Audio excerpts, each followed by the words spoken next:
All right, welcome to another deep dive. Today we're going to be exploring the world of foreign grantor trusts, or FGTs for short.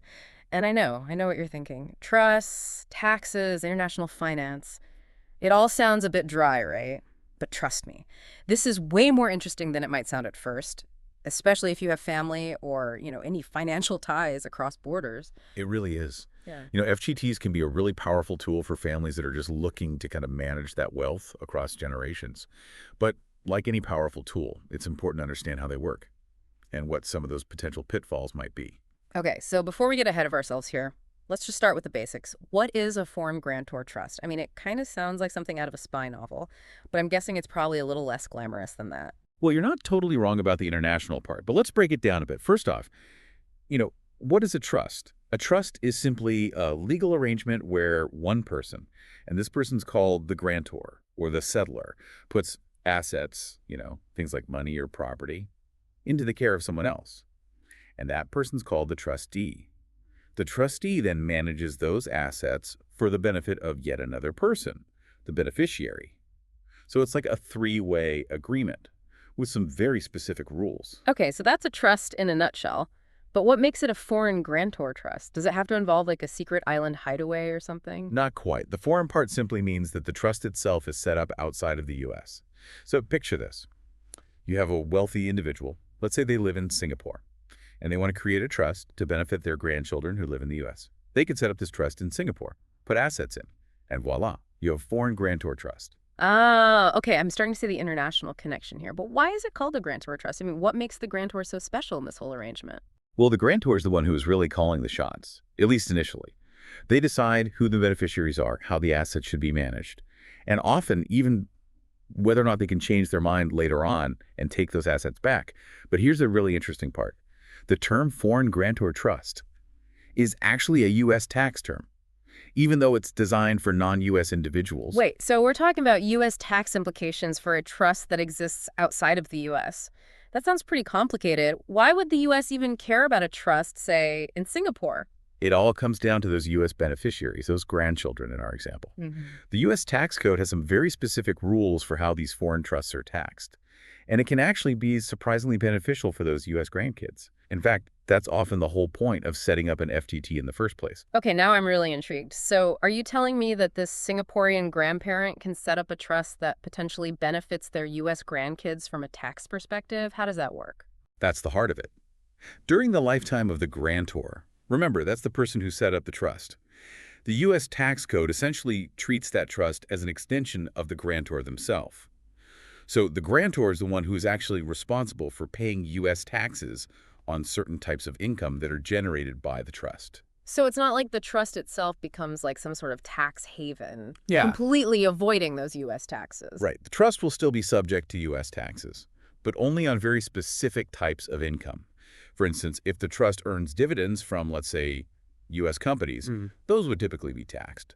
But many other common types of income that the FGT earns, like interest income or gains from selling stocks, those are often exempt from U.S. tax. It's a nuanced system, but that's where those potential tax benefits come in.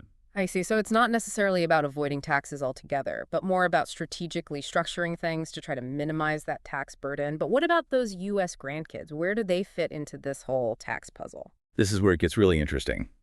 While the grantor is taking care of that U.S. tax side, the U.S. grandkids, those beneficiaries, they often receive distributions from the trust completely tax-free.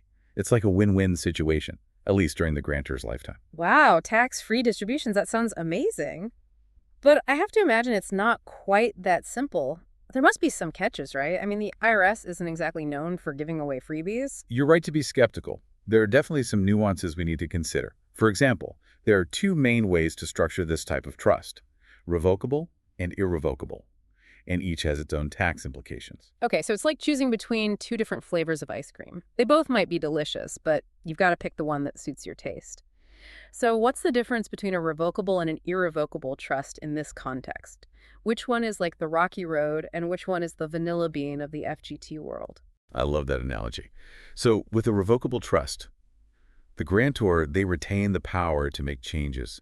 They can modify the terms, swap out the beneficiaries, or even take back the assets entirely. It offers a lot of flexibility. Think of it like that rocky road, lots of chunks and swirls. Okay, so rocky road for that flexibility. Got it. What about the irrevocable trusts? Are those more like the vanilla bean, simple and straightforward? Not necessarily. Irrevocable trusts are more like setting that recipe in stone. Once you've created it, you can't easily make changes. That permanence can have its own advantages, though, Yeah. especially when it comes to minimizing those taxes in certain situations. But it's definitely a decision that shouldn't be taken lightly. So it sounds like choosing between a revocable and an irrevocable trust is a key decision when setting up an FGT. But I'm guessing there's even more to consider, right? Absolutely. While the U.S. tax implications are certainly crucial, we can't forget about the tax laws of the grantor's home country. Remember our example involved a grantor in Singapore. Well, they might have to navigate things like gift tax rules or other regulations in Singapore. That could potentially impact the FGT. Right, so it's not just about the U.S. side of the equation. We're really talking about a truly international puzzle here, with pieces that all need to fit together seamlessly. This is getting complex. But before we get too lost in the weeds here, can we take a step back and just reiterate the big picture? I mean, why should our listener, someone who might have these international ties, care about FGTs at all? Yeah, it's a great question. The bottom line is that FGTs can offer some pretty significant tax savings for both the person who's setting up the trust and also their U.S. heirs. But as we've seen, it's super crucial to get those details right, consider all the angles, and work with experts who understand these intricacies of both U.S. and international tax law. It sounds like we've only just scratched the surface of this FGT iceberg. But before we dive any deeper, let's take a quick pause. And when we come back, we'll explore some of the potential pitfalls of these trusts. Because I have a feeling there's more to this story, especially when it comes to what happens after the grantor passes away. Don't go anywhere. We'll be right back after a quick break. Welcome back. So before the break, we were really getting into the nitty-gritty of foreign grantor trusts. We talked about some of those potential tax advantages, for both the grantor and the U.S. beneficiaries during the grantor's lifetime. But you hinted that things could get a bit trickier after the grantor passes away. What happens to this seemingly magical FGT when the person who set it up is no longer around? That's the million-dollar question. Yeah. And it's one that a lot of families, unfortunately, overlook.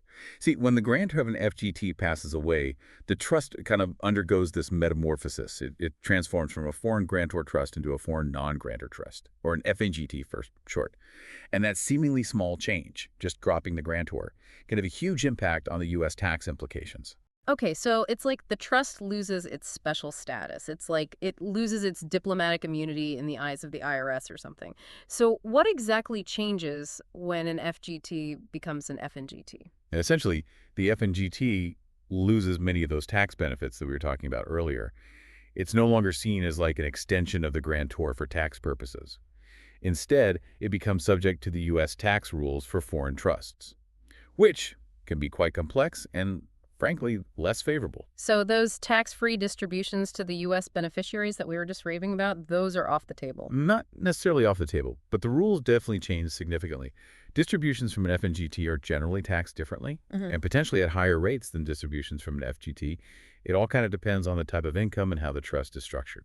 Okay, so it's not like an automatic tax bomb, but there's definitely like a higher risk of triggering some unintended tax consequences. Yeah. I can see why this is something families really need to be aware of. What kind of tax nightmares are we talking about here? Well, one of the biggest concerns is the potential for what are called accumulation distributions.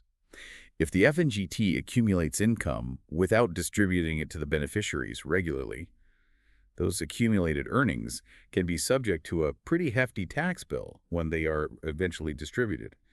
It's like the IRS is saying, you delayed paying taxes on this income, so now you're going to pay with interest. Ouch, that doesn't sound pleasant at all. So the key takeaway here, I guess, is that just setting up an FGT and calling it a day isn't enough. Families need to plan for what happens after the grantor is gone to avoid some of these potential tax pitfalls. So what are some strategies that families can use to navigate this FNGT phase? Well, there are several common approaches, each with its own pros and cons, of course. It's a bit like, choosing your own adventure. But instead of like a fantastical journey, we're talking about more of a financial one. I love that analogy. Okay, so let's say our listener is on this FNGT adventure. What are some of those paths they can choose from? Walk us through those options. One option is to make sure that the FNGT distributes income and any realized capital gains to the U.S. beneficiaries annually. By doing this, you can avoid those dreaded accumulation distributions and that potential for a big tax bill down the line. So it's like keeping those financial pipes flowing smoothly to prevent any clogs? But wouldn't that also mean that the U.S. beneficiaries might end up paying taxes on income that they didn't necessarily need or want that year? That's a really good point. The timing of the distributions definitely needs to be carefully considered. If a beneficiary receives a large distribution in a year when their other income is already high, it could potentially push them into a higher tax bracket. So this strategy requires a bit of foresight and planning. That makes sense. So what's another option on this choose your own FNGT adventure?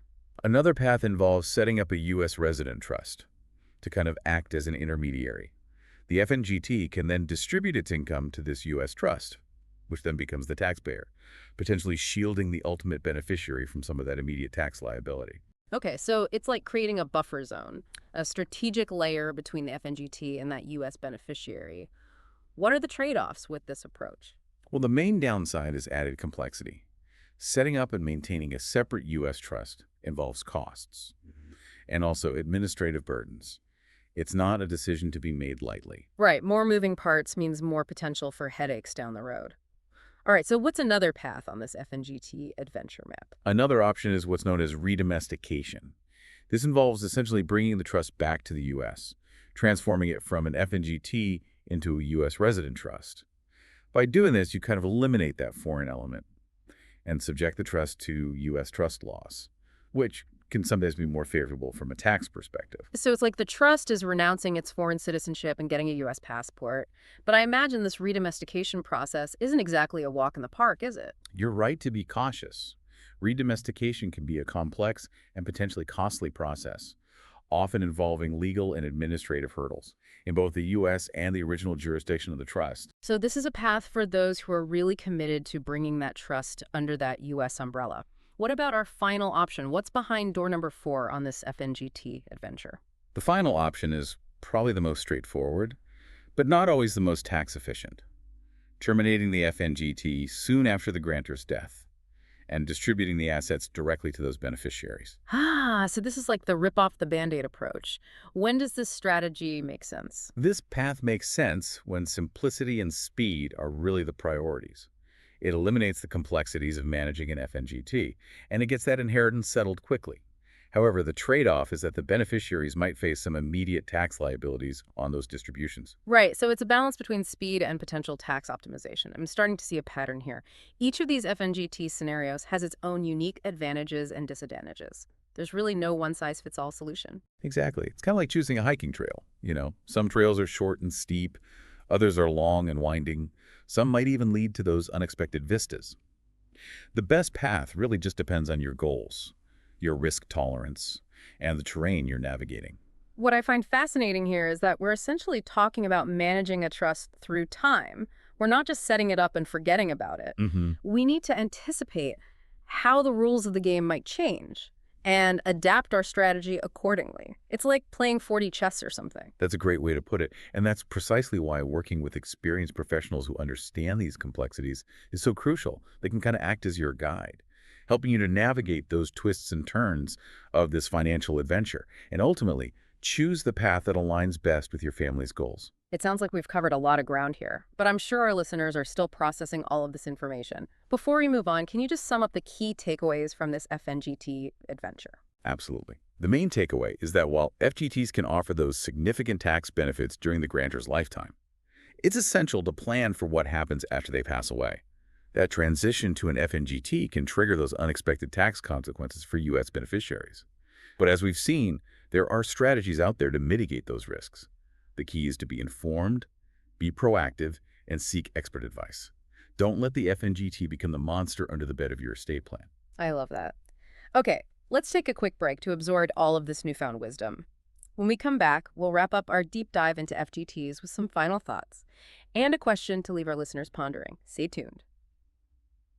Welcome back to our deep dive into the world of foreign grantor trusts. We've covered a lot of ground here, from the initial setup and those potential tax benefits, to the challenges that can pop up after the grantor passes away. But I feel like we've only just scratched the surface. What I find really interesting is that FGTs are just one piece of a much larger puzzle. When it comes to managing wealth across borders, yeah, you're absolutely right. It's like we've been focused on one particular tool and a whole toolbox full of options. FGTs are a powerful instrument. But they're not the only solution out there for families with those international financial interests. So if we zoom out a bit, what's the bigger picture? What are some of the other tools in that toolbox that our listeners should be aware of? Well, there's a whole universe of international estate planning strategies out there. Things like foreign life insurance policies, offshore investment accounts, even real estate holdings in different countries. Each of these tools has its own unique advantages and disadvantages, and they can all interact with each other in some pretty complex ways.